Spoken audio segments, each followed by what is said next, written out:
Today's video is the first episode of my solo PUBG beginner tips video series.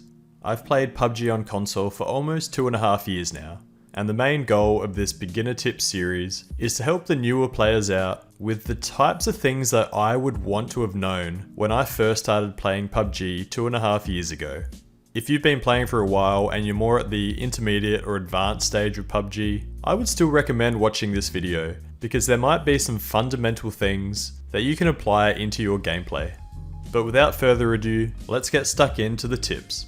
The first tip that I've got is about choosing where to drop. A lot of tips videos that you might have seen in the past pretty much just say drop at the hot compounds so that you can get used to gunfights.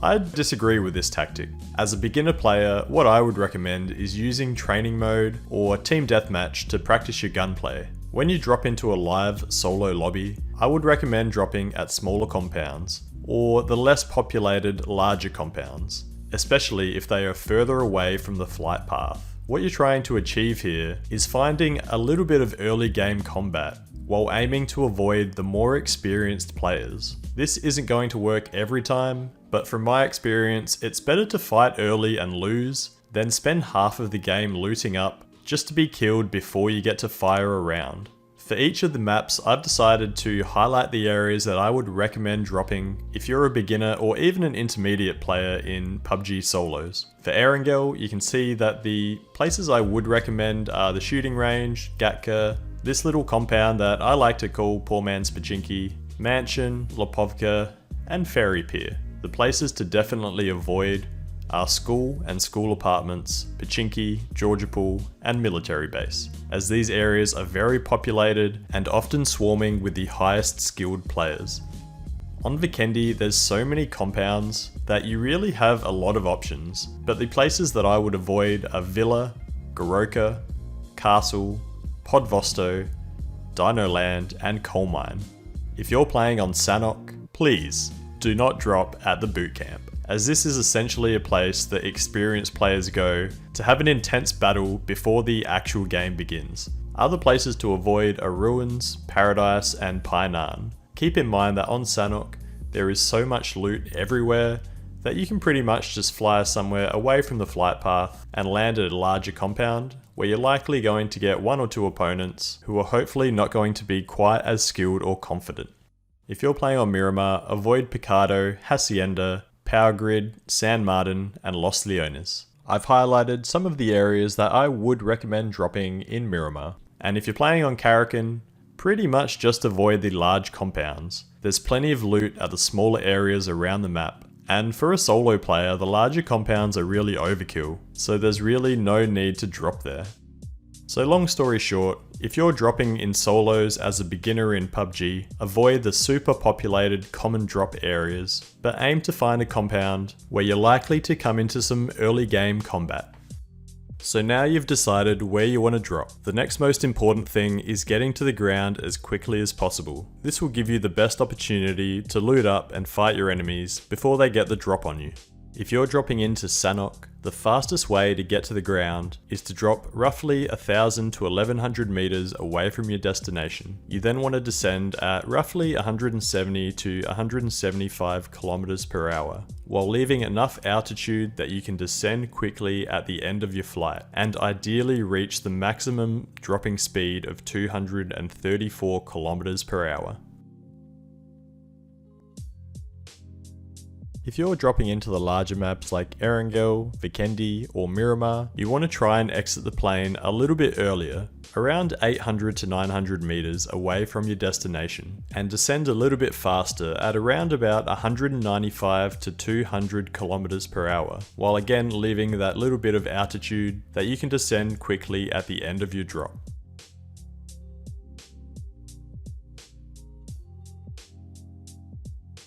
Parachuting into Karakin for me has proved pretty inconsistent and messy, and I really feel like the distance that you drop from isn't as important or significant. Next up, we're talking about which weapons you should use as a beginner player in PUBG. The main things to consider here is that you want to be well covered in combat situations at all the different ranges, be that close range, mid-range, and long-range battles. To accomplish this, I would recommend your primary weapon being an assault rifle or an SMG with a red dot, a hollow sight, or a 2x scope. And generally, this should be accompanied by a DMR or a sniper rifle with a 4, 6, or 8x scope. My recommendation for a beginner player is that a DMR is actually a better option in this case, because they're more forgiving and you get a chance to shoot more rounds at your enemies, rather than the bolt action type rifles. So look into weapons like the Mini 14, the SKS, and the SLR. The primary assault rifles and SMGs that I would recommend are the M416, the QBZ, the SCAR-L, and in regards to SMGs, mainly the PP Bison or the Vector, provided that you've got an extended mag. These weapons are generally easier to control in regards to recoil, and especially if you have a compensator, a vertical grip, and a tactical stock for those weapons that can hold it. Although using sidearms can be quite fun, I really wouldn't recommend holding a sidearm on which you can equip a red dot sight. Mainly because when you're in the heat of battle and trying to equip a red dot sight onto your assault rifle, sometimes it will accidentally equip onto your pistol, which is not what you want, especially if you're being pushed by an opponent. Next up, we're talking about PUBG inventory. An even balance of items in your bag will ensure that you're well equipped for any situation in PUBG. Also remember that the amount that you can carry significantly changes depending on the level of your bag. So try not to hold on to a level 1 bag for too long. Generally, I would recommend holding 3 to 5 first aids, 5 bandages, 3 to 5 boosters, that is energy drinks, painkillers, and adrenaline syringes. Don't underestimate the power of throwables. Currently, Molotovs are potentially the best throwable that you can hold, but in general I would be holding between 3 to 5 throwables, including 1 or 2 smoke grenades, to get you out of sticky situations. In regards to ammo, at least 150 rounds in reserve is recommended for a beginner player, and if you're running 9mm ammo, that being Vectors, Micro Uzis, the VSS, or the PP Bison, then I'd recommend holding even more than this, maybe between 200 or 250 rounds in reserve, as this ammo does less damage and the fire rate of these weapons is often faster, meaning that you tend to go through rounds pretty quickly. What you'll find is that the more experienced that you become playing PUBG, the less extra rounds you need to carry, because you can tend to rely on picking up ammo from the opponents that you kill. Personally, if I have between 80 to 100 rounds in reserve, I'm pretty happy.